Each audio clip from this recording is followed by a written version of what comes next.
June 4వ తారీఖు ఫలితాలు రాబోతున్నాయి.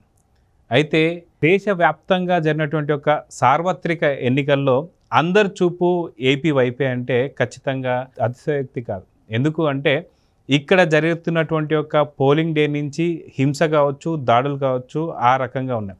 అయితే నిన్న వచ్చినటువంటి ఒక ఎగ్జిట్ పోల్స్ నుంచి చూస్తే ఇక్కడ ఉన్నటువంటి రీజనల్ సర్వే సంస్థలు అన్నీ కూడా దాదాపు 45 నుంచి 50 సంస్థలు ఇచ్చినటువంటి ఒక దాంట్లో 45 సర్వేల వరకు అన్నీ కూడా కూటమికే ఒక పెద్ద పీఠం వేసాయని చెప్పుకోవచ్చు. అయితే ఒక అరాకొర ఒక 5 మాత్రం అటు వైసీపీకి కూడా వేసాయని చెప్పుకోవచ్చు. అయితే ఇంతటి సర్వేలు అన్నీ కూడా తీసి పక్కన పెట్టి ఏపీలో మాత్రం ఆరా సంబంధించి ఏదైతే సర్వే వచ్చిందో దీని గురించే ఎక్కువ ఎందుకు డిస్కషన్ జరుగుతుంది.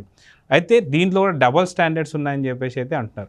అయితే ఈ యొక్క సర్వే చూసిన తర్వాత కూడా వైసీపీలో ఉన్నటువంటి ఒక నేతలు ముఖ్యంగా ఉండేటువంటి ఒక నేతలు కావచ్చు, మంత్రులు కావచ్చు ఓడిపోతున్నారని కూడా చెప్పారు. సో రేపు వాళ్ళ భవిష్యత్తు ఏంటి, అసలు ఏం జరగబోతుంది జూన్ 4వ తారీఖున అనేది మనతో పాటు డివిఎస్ గారు ఉన్నారు, సీనియర్ జర్నలిస్ట్. వారిని అడిగి తెలుసుకుందాం. సార్ నమస్తే. నమస్తే సార్. ఆరా మస్తాన్ సంబంధించి మనం చూస్తే అసలుకి ఎన్నో దగ్గర 45 నుంచి 50 సర్వేలు వచ్చినా సరే ఆ దాంట్లో కూడా మనకి నేషనల్ నుంచి వచ్చినటువంటి ఒక సర్వేలు కూడా ఉన్నాయి. అన్నీ కూడా ఎన్డీఏకి సంబంధించే పూర్తిగా పెద్దపీఠం వేసాయని చెప్పుకోవచ్చు.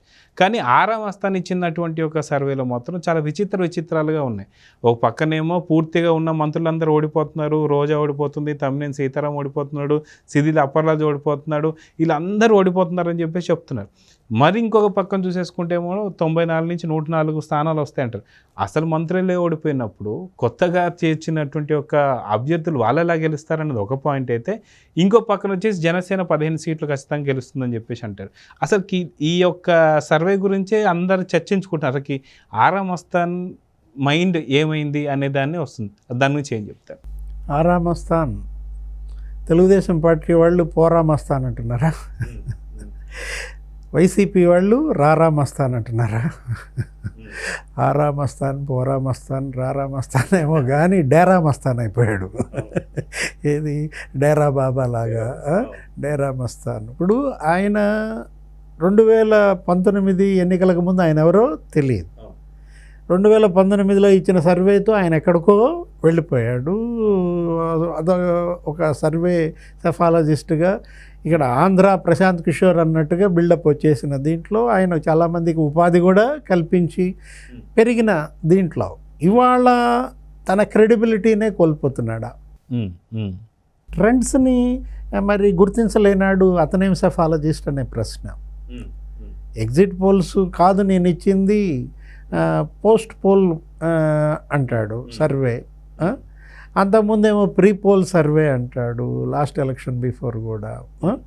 ఇప్పుడు ఒకవైపు మనకు స్పష్టంగా కనపడుతుంది శాస్త్రీయంగా ఆయన అసలు సెఫాలజీ తనకి లేదు, కాకపోతే పొలిటికల్ సెన్స్ ద్వారా ఈ స్థాయికి వచ్చినట్టుగా కనపడుతుంది. మీరు అన్నదే ఏది జనసేన ఎన్ని సీట్లు వస్తుంది అంటాడు?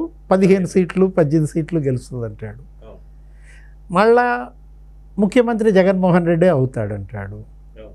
94 నుంచి 104 సీట్లు వైసీపీ గెలుస్తుందంటాడు. అంటే జనసేన వైసీపీ భాగస్వామ్య పక్షమా? సింక్ అవట్లా. ఇప్పుడు దీనికి 94 104 వచ్చి దానికి జనసేనకు 15 వస్తాయి అంటే ఏంటి ఇది? మనకి ఎలా చూడాలా? జనసేన ఎవరి భాగస్వామ్య పక్షం?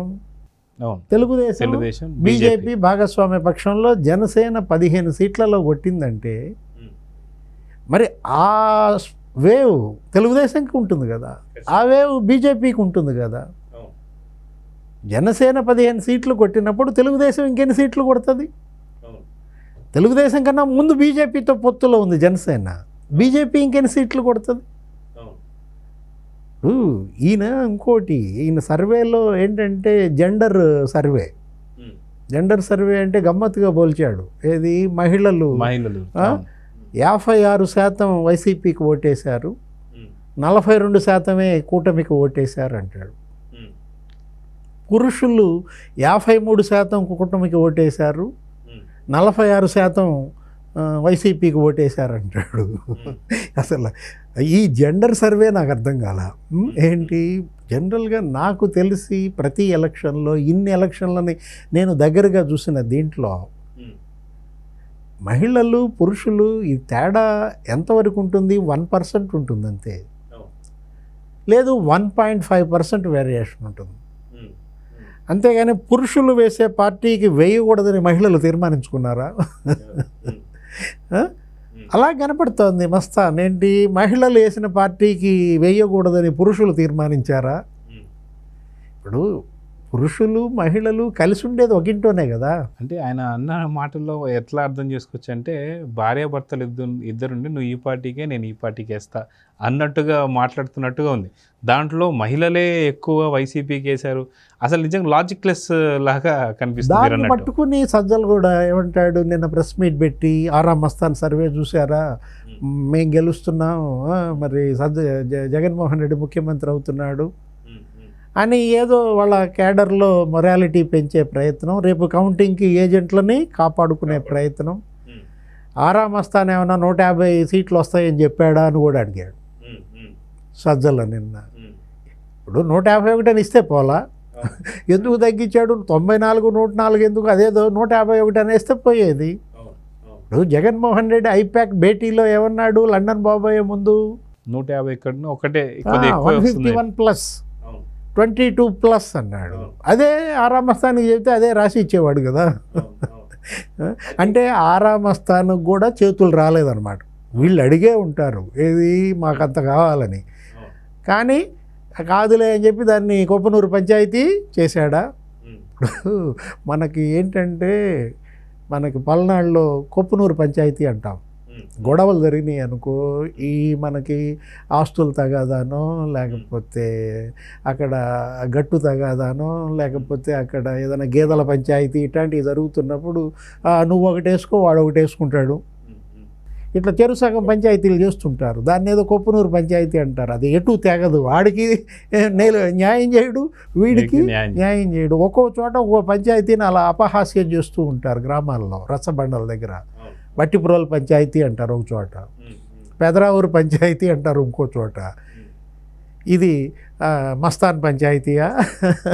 ఆరా మస్తాన్ పంచాయతీ అనాలా? ఏది 94 to 104 వైసీపీకి, 80 to 70 కూటమికి.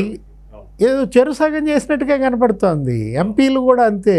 ఏది ఒక 10 ఎంపీలు జనసేన, తెలుగుదేశం, బీజేపీ అలయన్స్కి, ఒక 12 ఎంపీలు ఇటు వేసుకో.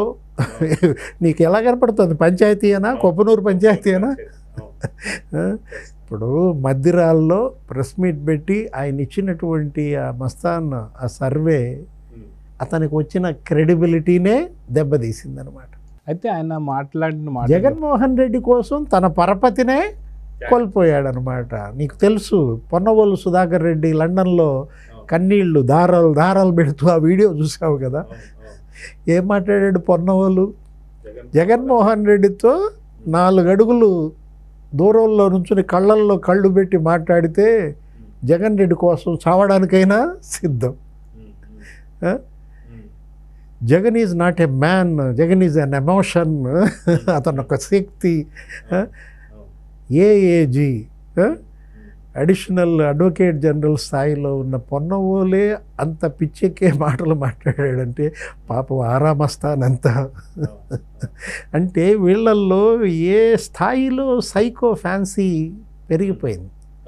జగన్మోహన్ రెడ్డి నీ కళ్ళల్లో కళ్ళు పెట్టి చూసినంత మాత్రాన ఆయన కోసం చావడానికైనా సిద్ధం అంటే, అతనేమి ఏఏజీ, ఇతనేమి సెఫాలజిస్టు, అతనేమి ప్రభుత్వ సలహాదారు. వాస్తవాల్లో బతకాలి. అవును. అయితే నిన్న ఆరా మస్తాన్ గారు చెప్పినటువంటి దాంట్లో కూడా చాలా విచిత్రంగా ఉంది.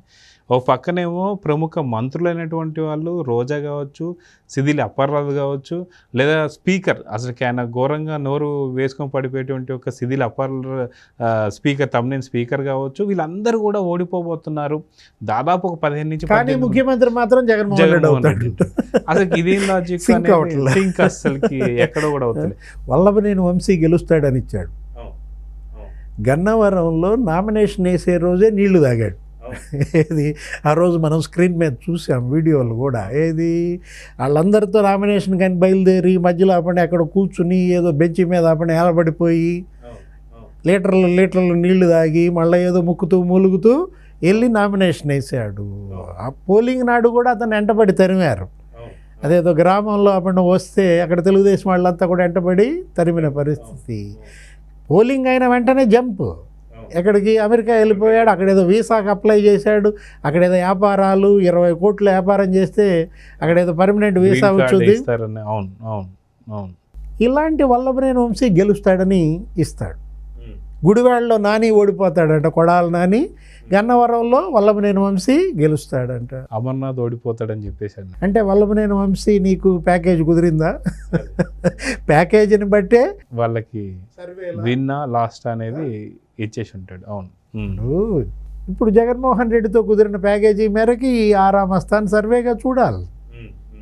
అది కూడా పూర్తి స్థాయిలో ఇవ్వలేదేమో, అందుకే 94తో ఆపేశాడని చెప్పేసి అంటే ఏమంటారు? అంతే కదా. ఇప్పుడు తెలుగుదేశం పార్టీ పోరామస్థాన్ అంటుంది, వైసీపీ రారామస్థాన్ అంటుంది. ఇతను కాస్త చివరికి డేరామస్థాన్ అయిపోయాడు.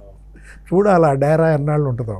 సో చూద్దాం సార్. ఖచ్చితంగా జూన్ 4వ తారీఖు మరికొద్ది గంటల్లోనే ఉంది. అక్కడ ఆరామస్థాన్ కాస్త రారామస్థాన్ అవుతాడా, పోరామస్థాన్ అవుతాడా, లేదా డేరామస్థాన్ అవుతాడా అనేది చూడాలి. నమస్తే. నమస్తే.